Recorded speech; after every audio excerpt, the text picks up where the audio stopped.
The Elves and the Shoemaker by the Brothers Grimm. Hello, this is Natasha, and I'm dropping by with a lovely Christmassy story. As everyone knows, Christmas is the time to give presents to your family and to friends and to anyone who's helped you during the past year. This is a story about a man and his wife who wanted to give a special present to some people who had been helping them. But the only thing was, they had no idea who it was who had been so kind to them. A shoemaker, by no fault of his own, became so poor that at last he had nothing left but enough leather for one pair of shoes. So in the evening he cut the leather into the shape of the shoes, and he left his work on the table to finish in the morning. He lay down quietly in his bed, and before he fell asleep, he asked God to help him. In the morning, just as he was about to sit down to work, he saw the two shoes standing quite finished on his table. He was astounded, and he did not know what to make of it.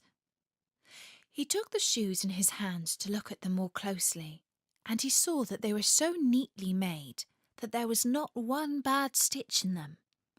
It was just as if they were intended as a masterpiece. Soon after, a customer came into the shop, and as the shoes pleased him so very well, he paid more than the usual price. Now the shoemaker had enough money to buy leather for 2 pairs of shoes. That night he cut out the leather. Next morning he was about to set to work with fresh hope for the future, when he saw that the shoes were already made.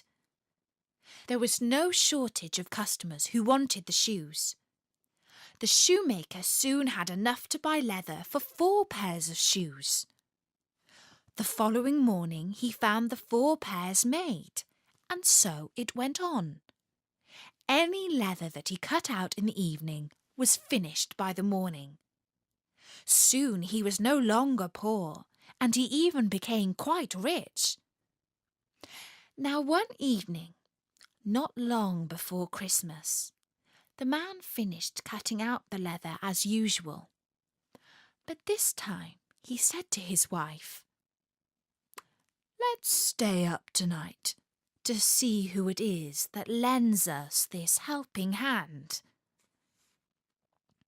The woman liked the idea and lighted a candle, and then they hid themselves in a corner of the room behind some clothes which were hanging up there, and watched.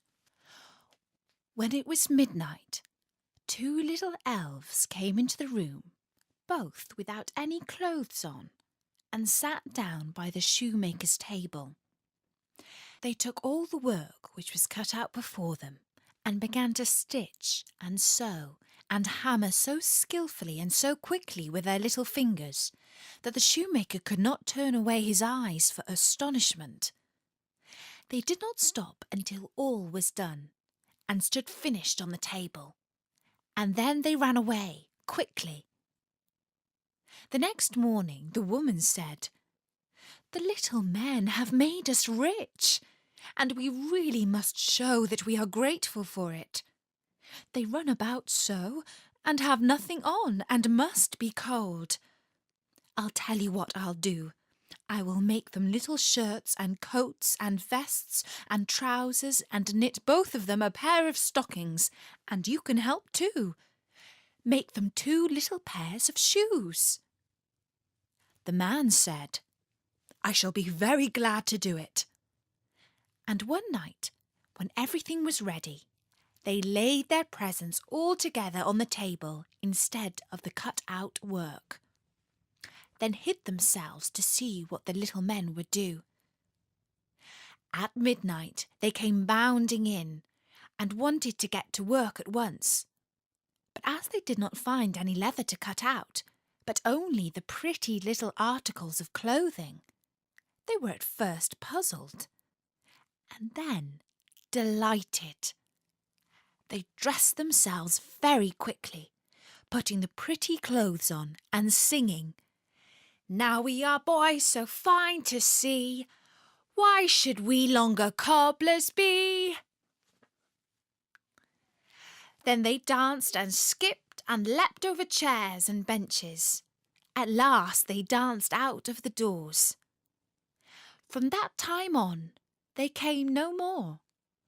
But as long as the shoemaker lived, all went well with him, and all his business prospered. And that was the story of the elves and the shoemaker by the Brothers Grimm. Bertie says that that was a really sweet story, and he hopes it's got you in the mood for giving and receiving presents. Now I'm just off to do some more Christmas shopping. But don't forget, there are always loads of free stories at storynori.com. For now, from me, Natasha, have a great Christmas. Bye-bye.